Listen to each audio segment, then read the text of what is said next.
औज़ु बिल्लाहिस समीउल अलीम मिनश शैतानिर रजीम बिस्मिल्लाहिर रहमानिर रहीम। नाज़रीन, हम सूरह बकरा का तर्जुमा तिलावत कर रहे हैं और जहाँ हम पहुँचे हैं वो आयत 275 है जो हमने कंप्लीट की है। और अभी हम आयत 276 को जो वो स्टार्ट करेंगे। और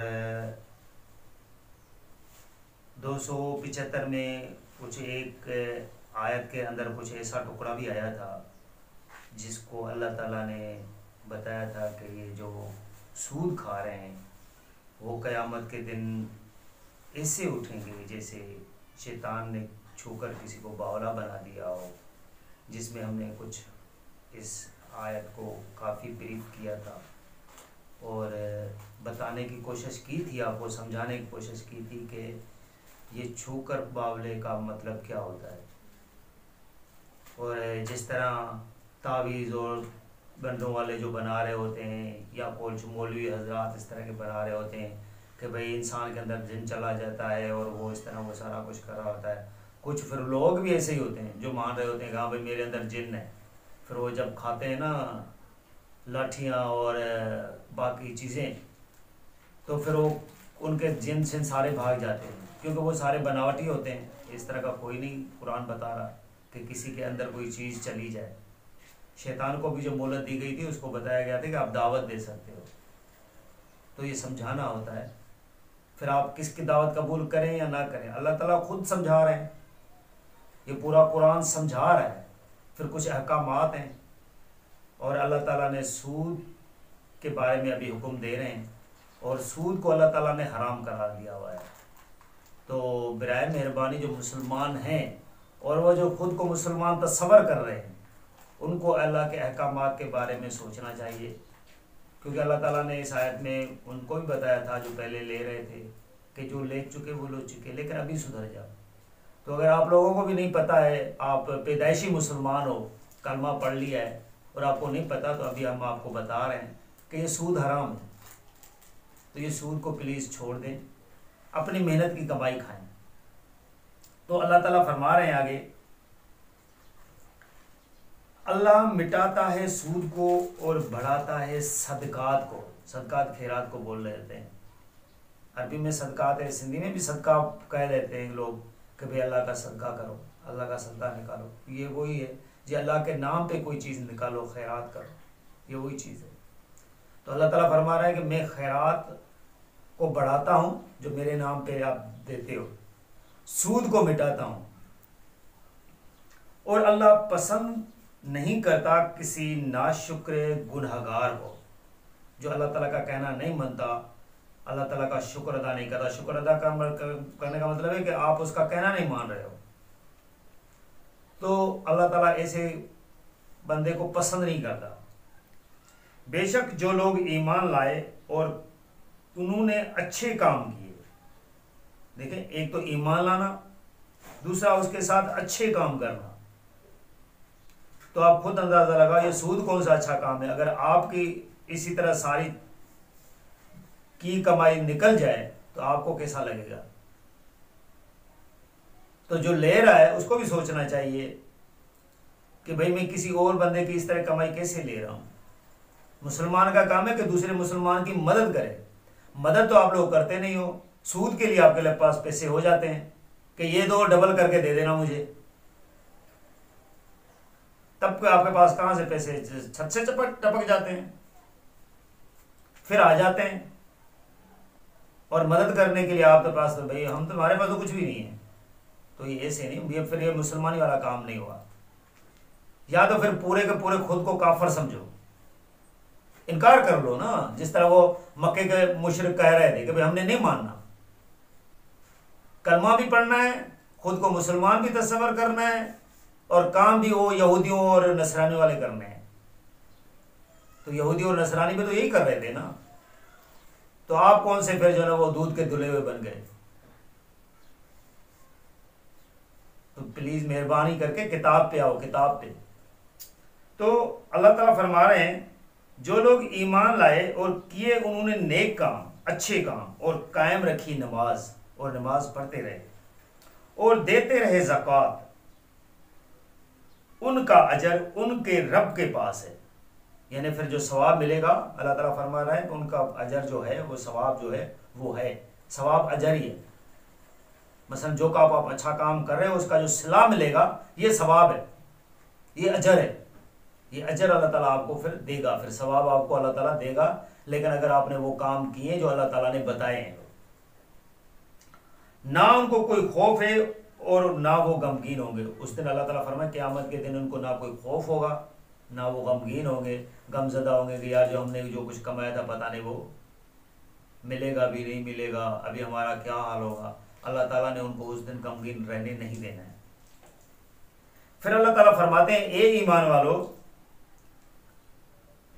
डरो अल्लाह से, यानी बच्चो अल्लाह से, तक्कू, ये आता है या अय्युहल्लज़ीना आमनू तक्कुल्लाह। ये जो तकवा होता है ये परहेजगारी होता है, परहेजगारी होता है बचना। जिस तरह कोई बीमार होता है, कहता है कि यार ये परहेज क्या करना है, मैंने मुझे कौन से खानों से बचना है। तो अल्लाह ताला फरमा रहे हैं कि ए ईमान वालों बच्चो अल्लाह से, मतलब अल्लाह से के जो सजा मिलेगी आपको, उस सजा से आप बच्चो अल्लाह से, और छोड़ दो जो बाकी रह गया। यानी जो आपने जो सूद जो लोग नहीं दे रहे ना, बेचारे नहीं दे सकते, अभी उसको पता नहीं था, वो उसको कर बैठा, अभी वो उसके पास कुछ है नहीं, बचा नहीं, तो अल्लाह ताला फरमा रहे हैं कि बच्चो अल्लाह से कि अल्लाह ताला का गजब ना आपके ऊपर आ जाए।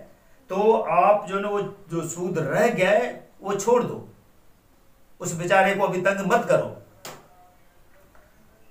अगर हो तुम ईमान वाले, देखिए अल्लाह ताला क्या फरमा, अगर तुमने ईमान है, अल्लाह ताला पे ईमान है, मुसलमान हो, तो फिर जो सूद रह गया है उसको छोड़ दो आप। फिर तुमने ऐसा न किया तो तैयार हो जाओ अल्लाह से लड़ने के लिए। अगर आपने ऐसा नहीं कर रहे हो तो फिर अल्लाह ताला क्या फरमा रहे हैं कि अल्लाह से लड़ने के लिए क्या जो तैयार हो जाओ। सूद वालों से खुद अल्लाह लड़ता है, जो सूद ले रहे होते हैं उनसे अल्लाह लड़ रहा है, और उसके रसूल से, यानी उसके रसूल से। आप तो रसूलों के नाम पे इस तरह वो जो है मिलाद मना रहे होते हो, रसूल भी उस सूद वाले के खिलाफ लड़ रहा है। आप उसके अहकाम को तो मान ही नहीं रहे हो। सारे ऐसे मुसलमान सूद के पीछे पड़े हुए हैं, और फिर आप कहते हो कि हमने रसूल की जो है वो एक मिलाद कर दिया तो बड़ा आपने तीर मान लिया, और वो भी गलत काम ही है। जो अहकाम है अल्लाह ताला और अल्लाह के रसूल के, वो तो आप लोगों ने मानने नहीं है, वो आपको तो सर पे लाठी लग रही है वो। बाकी जो काम आपने जो है वो बस बाकी ये कहोगे क़यामत के दिन वो आपकी साइड ले ले। और अगर तुम तौबा कर लो तो हकदार हो तुम असल सरमाए के। अल्लाह ताला फरमाया है कि आप तौबा कर लो, सूद को छोड़ दो, असल जो आपने दिया था, मसलन जो चीज आपने पहले दी थी उनको, और उसको डबल ट्रिपल जो भी करवा रहे थे, जितने पैसे आपने उसको दिए हैं ना, उसके आप हकदार हो, आप उससे वो जो ना ले लो। बाकी आप जो ऊपर जो चढ़ा रहे हो, जिस तरह ईंट पे ईंट आपने रखी हुई है, उसको आप छोड़ दो। ना तुम जुल्म करो ना तुम पर जुल्म किया जाएगा। यानी आप जो ले रहे हो ये जुल्म कर रहे हो, अल्लाह ताला की नजर में क्या है, ये जुल्म है। और ना तुम पर जुल्म किया जाएगा कि आपको असल भी ना मिले, आपको असल मिलेगा। अल्लाह ताला का फरमान है आपको अपना जो चीज है, जो आपने पहले पैसे दिए हैं अपने, वो आपको मिलेंगे। और अगर हो तंग दस्त, यानी जो जिसको आपने कर्ज दिया है वो उस बेचारे के पास तो अभी कुछ है नहीं, बचा नहीं है, तंग दस्त, तो मोहलत दो उसे खुशहाल होने तक। तो फिर आप उसे असल भी मत लो, फिलहाल उससे मोहलत दो। देखें जो देने वाला होता है ना, इस तरह जो सूद दे रहा होता है, वो तो पहले बड़ी खुशी से दे रहा होता है, लेकिन जब उसका वो गिरता है ना बंदा, तो फिर वो बंदा ऐसे हो जाता है कि वो असल भी नहीं दे सकता। ये सूद ऐसा है। अल्लाह ताला मुआशरे को अच्छा बनाना चाह रहे हैं कि आप एक दूसरे से अच्छे रहो, अल्लाह की बात मानोगे तो अच्छे रहोगे, खुशहाल होने तक। और ये बात कि बख्श दो तुम उसे तो और ज्यादा बेहतर है तुम्हारे लिए। बशर्तीक तुम समझो। और अल्लाह ताला कह रहे हैं कि आप अगर उसको असल भी बख्श दो, क्योंकि उसके बेचारे के पास कुछ है नहीं, तो ये तो तुम्हारे लिए और बेहतर है कि हमने आपका जो है वो फिर उसके बदले कुछ और दे देना है। तो ये अल्लाह ताला कहते हैं कि ये तुम्हारे लिए फिर और बेहतर है। जो बेहतर का लफ्ज है ना, यानी अल्लाह ताला ने फिर आपको अजर देना है उसका। अगर अल्लाह के पर आपका ईमान है कि हमने मरना है, देखें आपको मरना है तभी फिक्र है, तभी तो ये मिलादे और ये बाकी काम कर रहे हो ना।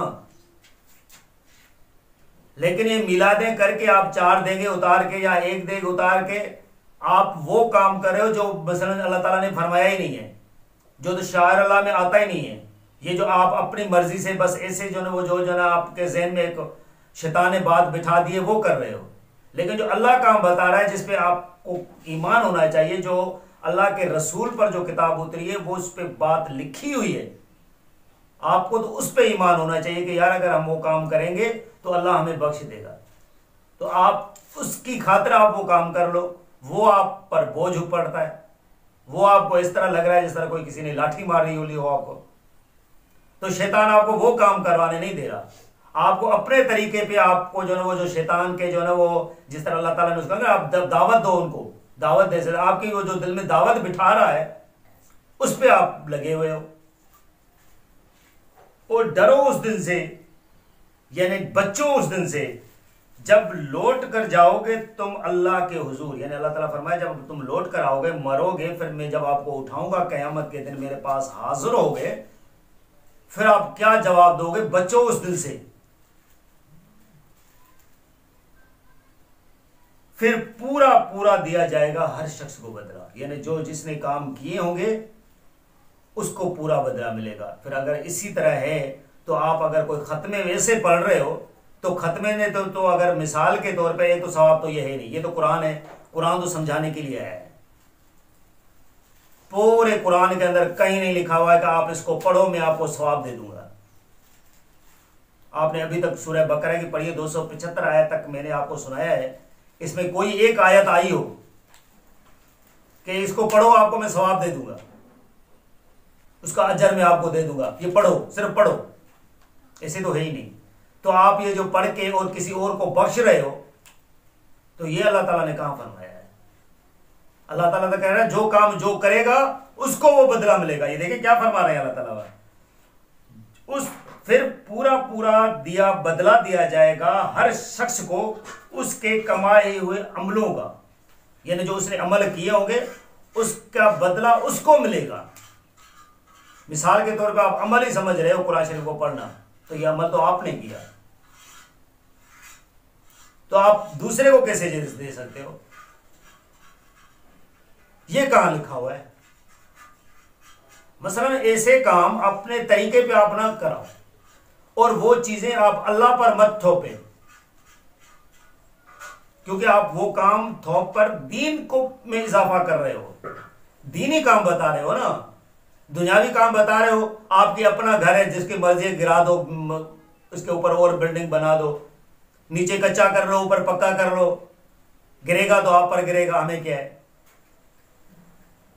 उस पे आप सोच रहे हो कि यार नीचे पक्का भी करना है, इस पे हमने सरिये भी लगाने हैं, पिलर भी लगाने हैं, सब कुछ करके फिर बनाना है वरना गिर जाएगा। और दीन में आप अपने तरीके से 4 चीजें थोप रहे हो और बता रहे हो कि ये अल्लाह इस तरह बता रहा है। कहां बता रहा है? उसको आप किताब में साबित तो करो। तो कमाए हुए अमलों का उन पर जुल्म न होगा। और तो लिहाजा नाज़रीन ये 281 तक हमने ये आयत कंप्लीट की है, और अगली वीडियो में आपको मैं 282 82 को बताऊंगा। तो लिहाजा ऐसे काम जो अल्लाह ताला ने नहीं बताए हैं आप अल्लाह पे ना लगाएं, ये आप अल्लाह पर तुहमतें लगा रहे हैं। सवाब देगा अल्लाह देगा, अजर देता है अल्लाह देता है, पकड़ता है अल्लाह पकड़ता है। और आप अपने काम अपने तरीके से किए हुए काम बगैर किसी सबूत के, बगैर किसी दलील के, बगैर किसी सोच समझ के आप अल्लाह पे थोप रहे हो। क्योंकि हमारे पास जो दलील है वो ये किताब है, ये कुरान। ये कुरान जो काम बताएगी वो हक है, बाकी कोई हक नहीं।